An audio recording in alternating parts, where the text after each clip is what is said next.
Mic check 1, 2, 3, 4.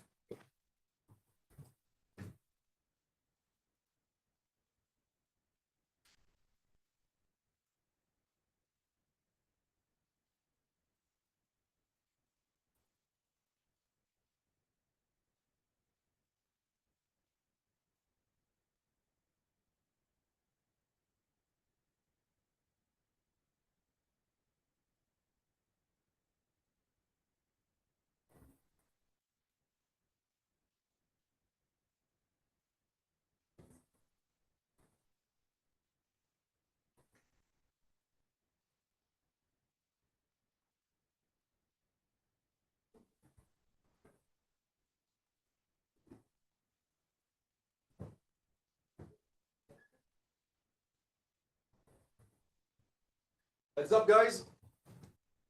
Watch your step.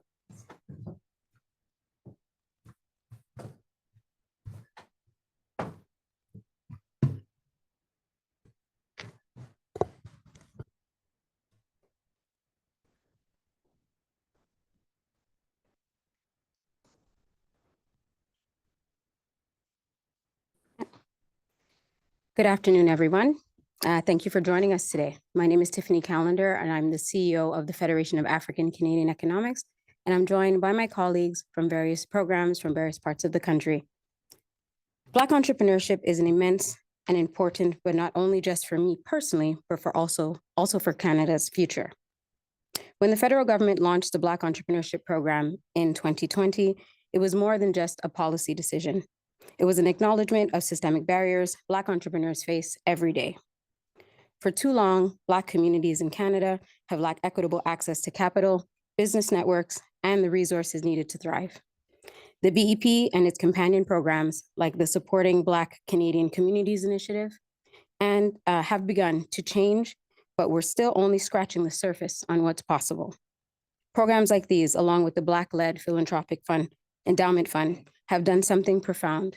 They've demonstrated the power of investing directly in Black communities. These initiatives were born from a recognition of systemic injustice, but they are also growing into engines of economics and social change.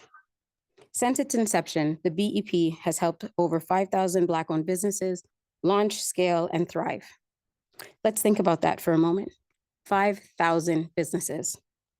That's more than just a number. It's 5,000 visions realized, 5,000 entrepreneurs breaking through barriers, and 5,000 opportunities for the community to grow. These businesses aren't just staying afloat. They are flourishing, creating over 3,800 high-quality jobs and generating a remarkable $220 million in revenue. This kind of economic impact reverberates through communities, uplifting Black owners, their employees, customers, and the neighborhoods that they serve. Behind these statistics are real stories, stories of resilience, innovation, and possibility. For example, the entrepreneurs who secured funding to expand her beauty business, creating jobs in her community while redefining the standards of beauty of women of color. Or the tech entrepreneur, once overlooked by traditional financing, who now deploys to dozens of people and innovating in the tech sector, thanks to the critical financial support provided by the BEP. At FACE, we are privileged to witness and support these journeys. The BEP has distributed over $40 million in loans and has approved over $60 million.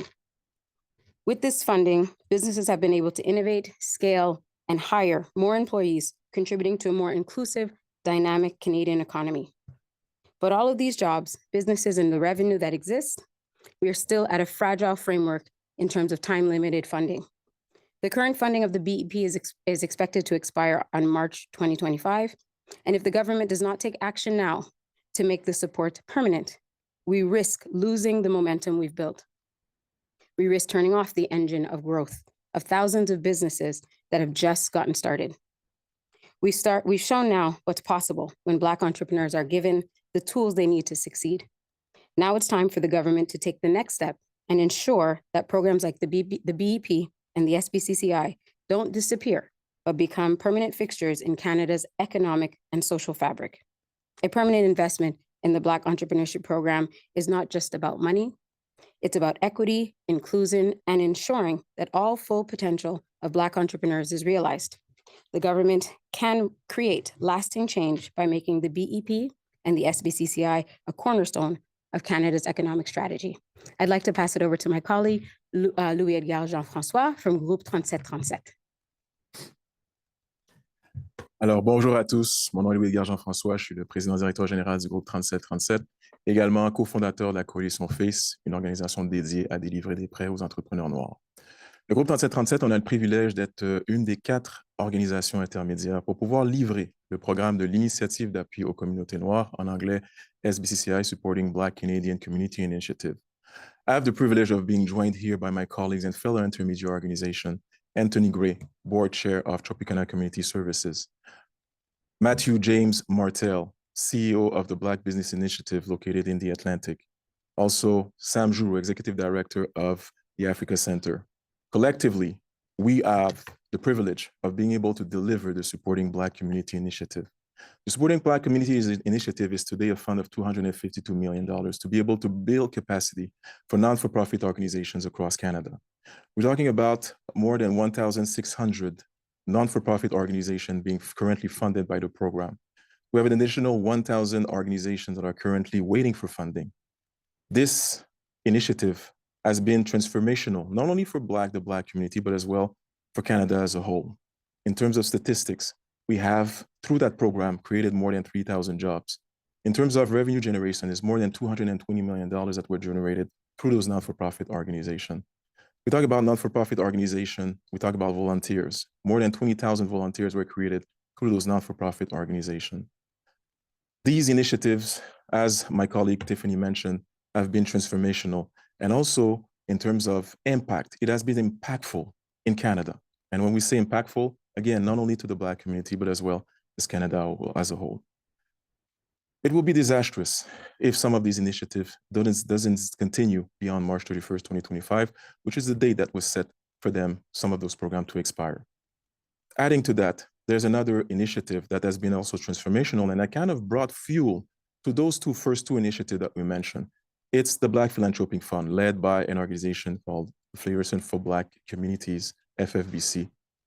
It's an endowment fund that have been able to deliver in the last year $10 million of funding to Black initiatives across Canada, whether it's on the non-for-profit side, social sector, or on the entrepreneurship side.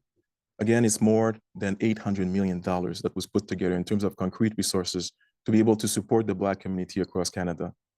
Once again, these have been transformational. And again, it would be disastrous if those initiatives wouldn't continue beyond their set expiry date, which is March 31st, 2025. We had the privilege of having one of our entrepreneurs to be able to share actually the impact that this initiative has had, more precisely, the Black Entrepreneurship Program on her business actually that has been able to thrive. Her business, we were able to work with her in terms of concrete support through the Black Entrepreneurship Program, but as well concrete funding. We've been able to bring this entrepreneur and this business up to a certain point. Now she's at a phase where she needs to scale. She needs to push it to make sure that she comes from a level of 10 employees to 50, 100, and scale more. I'll have the privilege of having her on stage with us, and I'll give her the floor just to share some of the impact that these initiatives, more precisely the Black Entrepreneurship Program, has had on her project. Farnell Florent from the company WorkKind. Farnell, à toi l'honneur. Merci, Edgar. Thank you very much for the honor. My name is Farnell Florent. I am the entrepreneur behind WorkKind. So we are an HR tech company that aim to help businesses take care of their employees. Our goal is to help businesses attract and retain the best talent, but also contribute to global health and improve the employee experience. And so as a third-party administrator of lifestyle and well-being benefit, we are now looking to grow and to have more customers. À un point névralgique, j'ai réussi à avoir du soutien grâce à FACE. FACE était présent au moment où nous en avions le plus de besoin.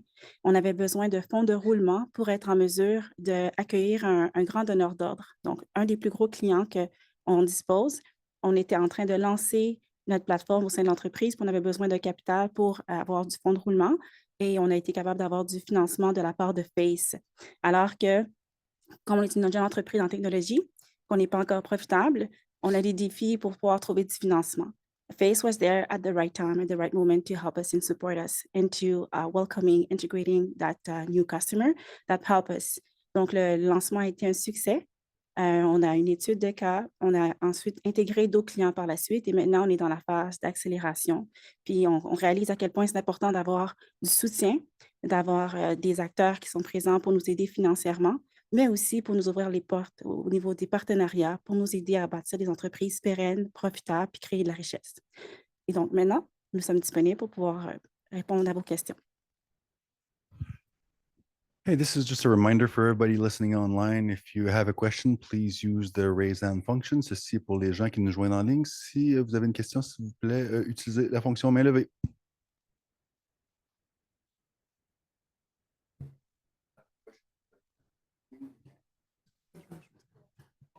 Okay. Good afternoon.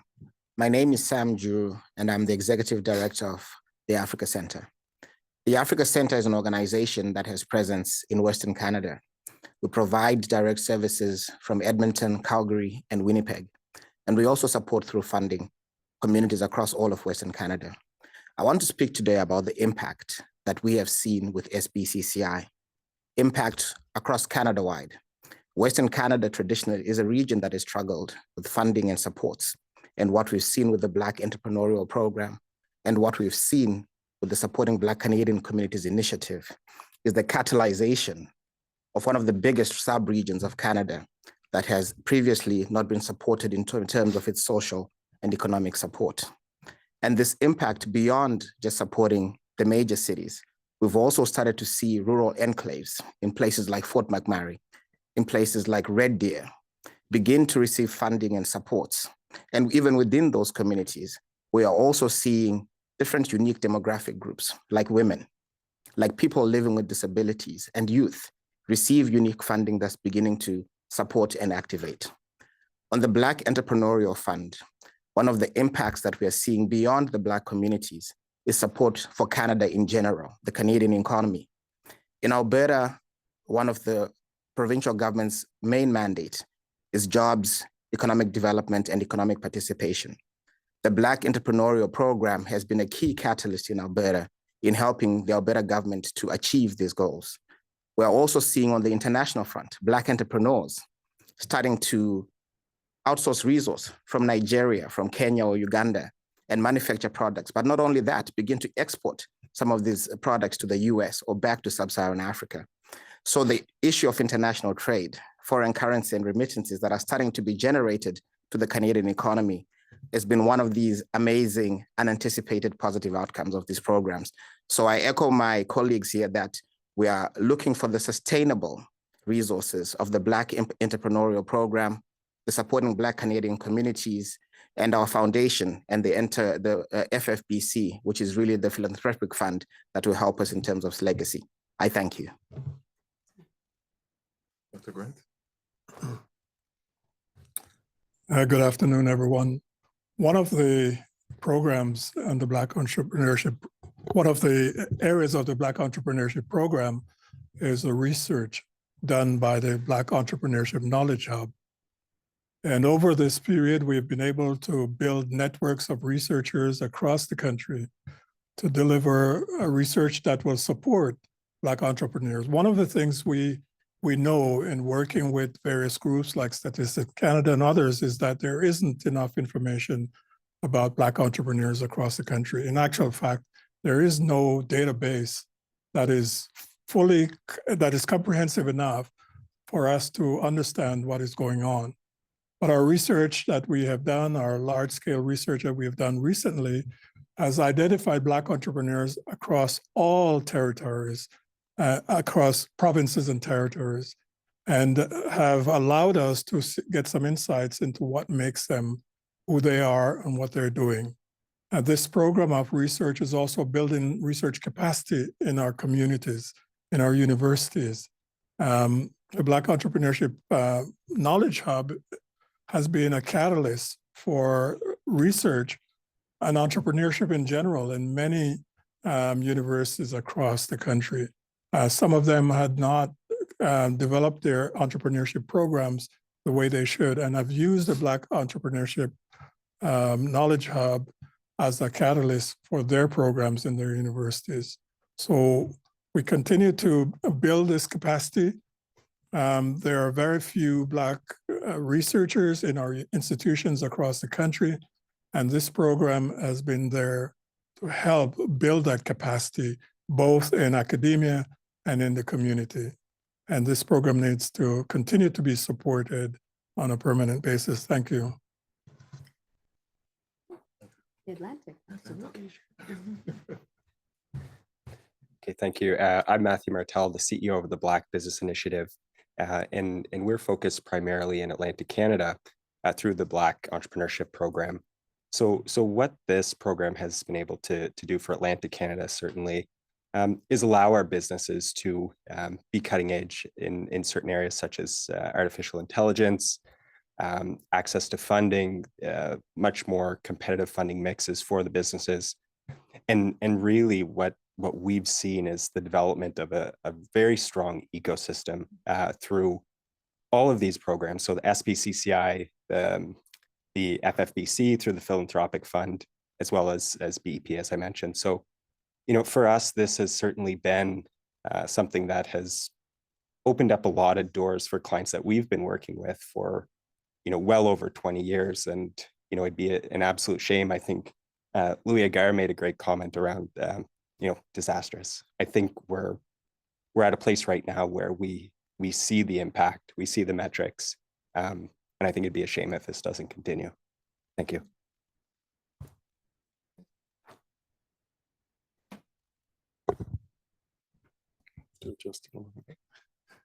So my name is Anthony Gray. I represent Tropicana Community Services Organization in Toronto. I'm the board chair and president.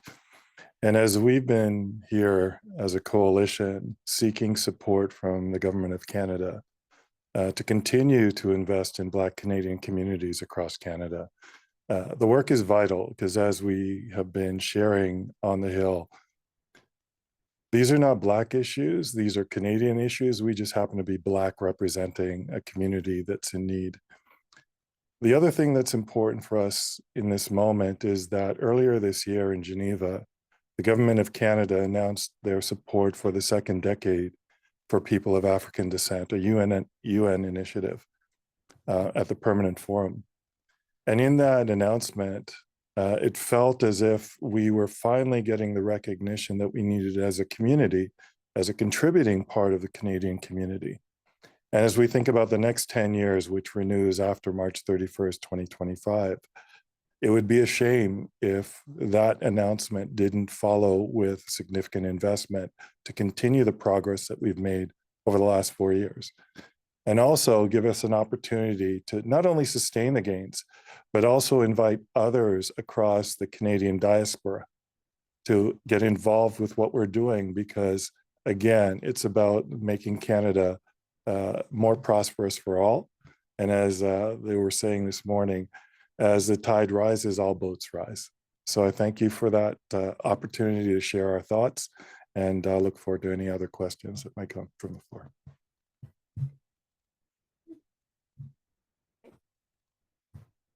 So we thank you again for the opportunity to share our concern, our desires, and our requests to the Canadian government. Thank you.